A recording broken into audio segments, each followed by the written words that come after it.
Hello, awesome people. I hope you're having an amazing day today. A couple of weeks ago, I published a collection of my top 10 short stories in the Cthulhu Mythos in Generation 1, plus a few honorable mentions that was warmly received by Cthulhu Mythos fans. It was from Generation 1. And that's my title for the era that Lovecraft was writing up through his death in 37. And then a couple of years later, in 40s, when I considered the second generation to begin, that's led by Derleth, who's collecting a lot of the works and publishing a lot of those things, and really sort of pushing it forward in a lot of ways. Up through 1960, then Generation 3 is Lynn Carter takes over, and he's editing the Valentine Adult Fantasy series and publishing a lot of things too. And then I consider the Generation 4 is the generation that we're living in now. But there is an influential generation that I call Generation Zero, which is the one that came before. Some of these stories were just outright taken from were incorporated right in, or had things that were incorporated in. Some things are just influential on the short stories and such. So what I want to do today, I have 10 short stories for you folks here on my phone. So we're looking down there for notes, just to remind me what they are.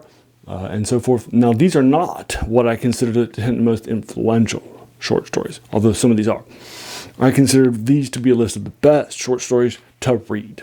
I'll also link you to my reviews of them. I've done reviews of them all. I'll also link you to them for free, since they are all older than 95 years, so they should be free online for copyrights here in the U.S. So there you are. I'll go ahead and link you to it. Number 10 is Novel of the Black Seal by Arthur Machen.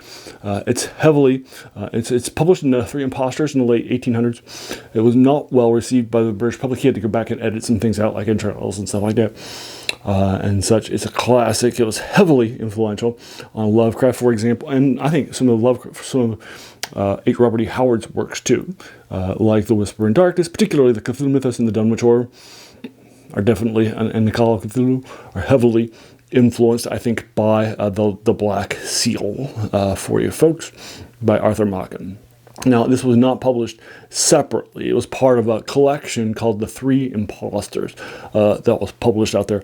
A lot of other things in The Three Impostors are also pretty influential too, like the novel The White Powder and stuff like that. But the novel The Black Seal is, I think, the best short story just to read.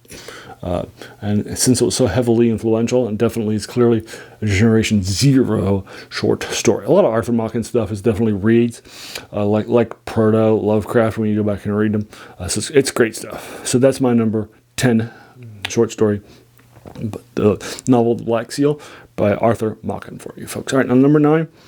Number 9 is A Shop in Go-By Street by Lord Dunsany for you folks. Now this is set.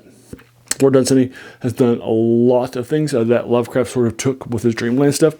So Dreamlands, as a reminder, Generation 1 was when Lovecraft was writing for you folks. And he sort of has a stage 1 where he's writing a lot like Poe, and stage 2 a lot like Dunsany in the Dreamlands of stuff and fantasy. And all those things are more incorporated into the Lovecraft mythos. And he sort of puts it all together in the Call of Cthulhu, and then he will start to incorporate other things into the shared universe.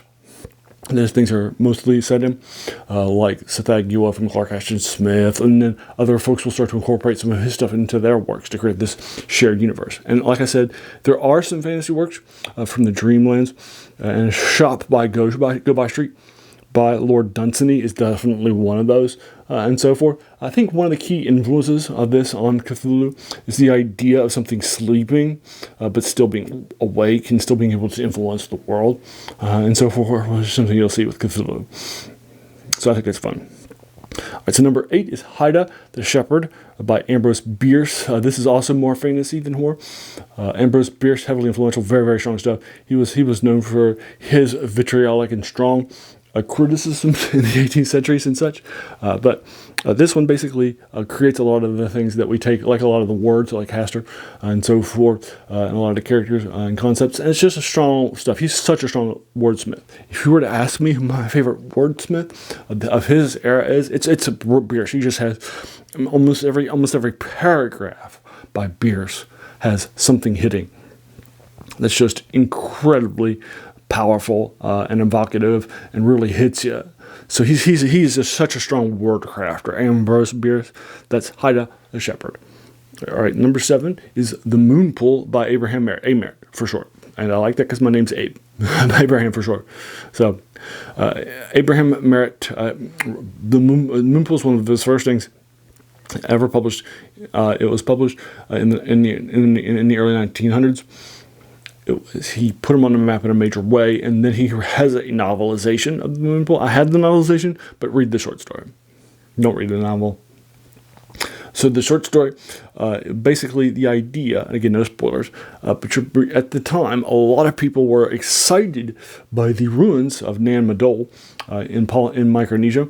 Out in the Pacific, there are these ruins of these artificial islands with rocks and such that were being discovered and talked about a lot, and so there were a lot of press.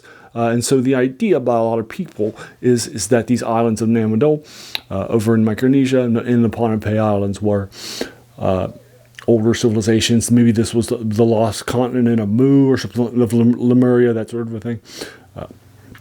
That was a common controversy, just like Atlantis otherwise. So a lot of people were talking about that.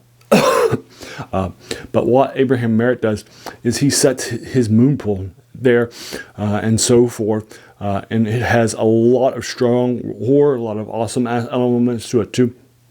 He definitely has taken the awe plus horror concepts and really elevated them in his first major short story, The Moon Pool.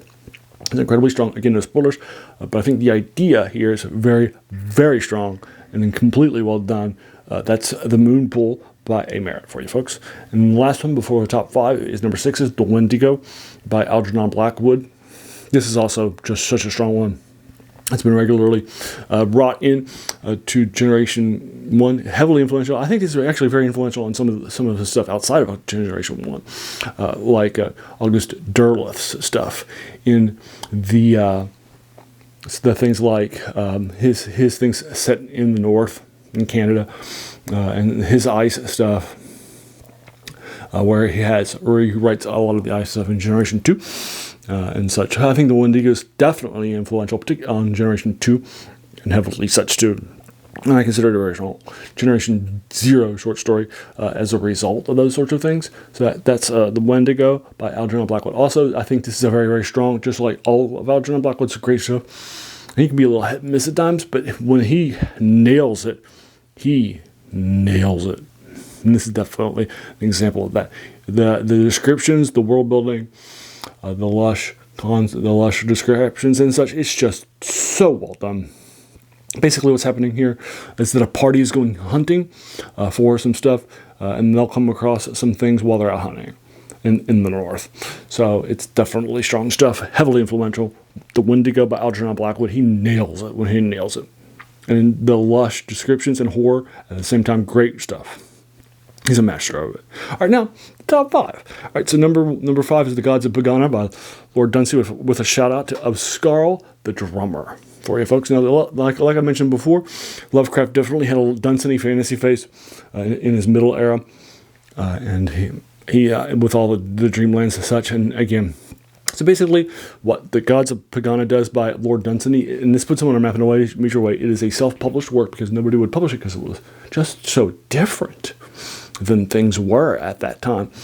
So Lord Dunsany was over in the British Isles, and he was somebody who was a big name, if I recall, Ireland at the time. And then he wanted to publish some of this stuff, good stuff, and nobody wanted it because the basic idea was that it was separated into short stories about building a mythos. Now, a modern person will look at that and say, "Oh yeah, it's like it's just a book for a role-playing game or something like that builds out a mythos and so forth." But he basically created an entire mythos and such. And Scarl the Drummer has a lot of similarities. If you read it, it's very short. It's like a page long, with many of the things that are in Lovecraft's mythos, and the strong ones like Azathoth and such are definitely in there of Scarl the Drummer for you folks. So that's number 5. So The Gods of Pagana with a shout out to Scarl the Drummer for you folks. Now number 4. Number 4 is the last Arthur Machen short story. It's called The Great God Pan. For you folks, the idea of the Great God Pan is basically, and again, I'm trying to do this without giving spoilers, and this is a heavy spoiler short story. But the idea here is that there is something which happens which lets us see reality. And the reality that we see isn't what we are expecting it to be, the actual reality of the things, and that drives us mad. And that is a huge idea in the Cthulhu Mythos, right? The Cthulhu Mythos is all about, the rare things that are happening with things that will definitely push us mad once we realize, Cthulhu or, we read the Necronomic, right? Those things will drive us mad. Well, the Great God Pan puts that into great perspective. That's why I consider it a Generation Zero short story, because it's heavily influential in the mythos. And it's also just a great short story, just generally. Many horror aficionados consider this to be one of the best short stories of all time. And I hear you. It is. I would put it out there as probably a strong one to read. I'll link you to it again in my comments below, just in case you're interested in checking it out.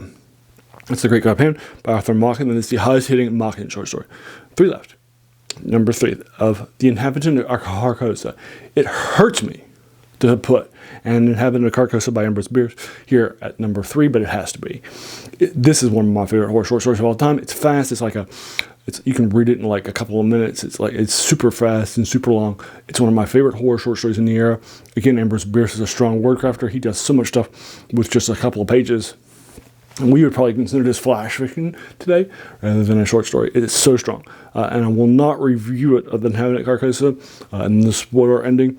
But it is just so good, so strong, and it won't take your time. If you haven't read it and haven't been to Carcosa, do it. But it also introduces a lot of things that will be added to the mythos, like Carcosa proper. That's the title of it, and such. So there are some things that get added to it. So I do consider it a Generation Zero mythos story for that reason. But it's just so strong. If you haven't read And It Happened to Carcosa, go do yourself a favor. It's a classic 10 out of 10. And then next is The Yellow Sign by Robert Chambers for you folks. This is the best short story in the King of Yellow. Robert W. Chambers published a lot of stuff during his lifetime and such, and was heavily influential and heavily read and heavily influential, but he didn't really publish anything major. And then he published The King in Yellow, which is a collection of horror stuff, which is hugely great.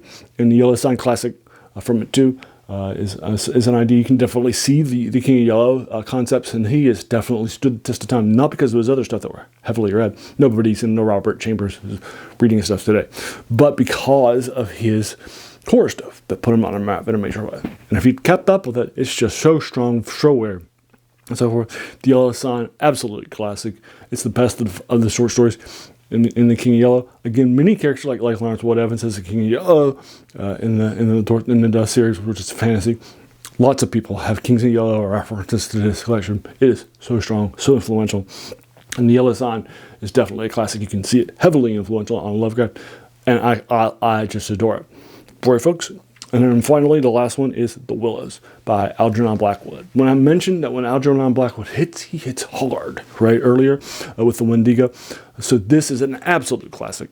Number 1, it's just totally worth it. It was Lovecraft's favorite horror short story, and I would agree with him. It's my favorite short story. After having read, hundreds and thousands of horror short stories over my life, this is without a doubt the best one. It just is the perfect match. It also has what I consider to be a science fiction bend to it at times. So it's horror science fiction at times, just like some of Lovecraft's best works are too. Also, I like that it is the best short story that I've ever read that combines horror with an awesomeness too, that he definitely was good at. Also, that I mentioned with Abe Merritt's The Moonpool at number 7 for you folks. Now, so there you are. My top 10. Number 10, novel The Black Seal by Arthur Machen. Number 9 is Shop and Go by Street by Lord Dunsany. Number 8, Hide a Shepherd by Ambrose Bierce. Number 7, The Moonpool by A. Merritt. Number 6, The Wendigo by Algernon Blackwood. Number 5, The Gods of Pagana with a shout out of Scarlet the Drummer by Lord Dunsany. Number 4, The Great God Pan by Arthur Machen. Number 3, An Inhabitant of Carcosa by Ambrose Bierce. Number 2, The Yellow Sign by Robert Chambers. And then number 1, The Willows by Algernon Blackwood for you folks. So there you go. Those are my top 10. Generation Zero. Again, those are not the most influential, although you can definitely see the novel of The Black Seal or something, or The Yellow King. But I definitely think that those are my favorite short stories, just in terms of the writings and such. So there you are. What are yours? So what do you think of my list? What are your top 10s? Do you agree or disagree? If you haven't read them, read them and check them out. Right, and then let me know in the comments what you thought of them. If you haven't, some of these things are just absolute classics of the genres. And then just as a reminder, this channel's name is the worst thing about new books. It tries to find these older things because those classics are oftentimes forgotten about. So that's the passion of this channel. As if you like this video, why not hit the subscribe button, the like button, the bell icon if you're feeling frisky, and also let your friends know, particularly Cthulhu Mythos fans. And then finally, I just want to pause and thank you so much just for taking some time out of your day and investing it in watching my video, because we all have so many things, right, that are happening in our lives.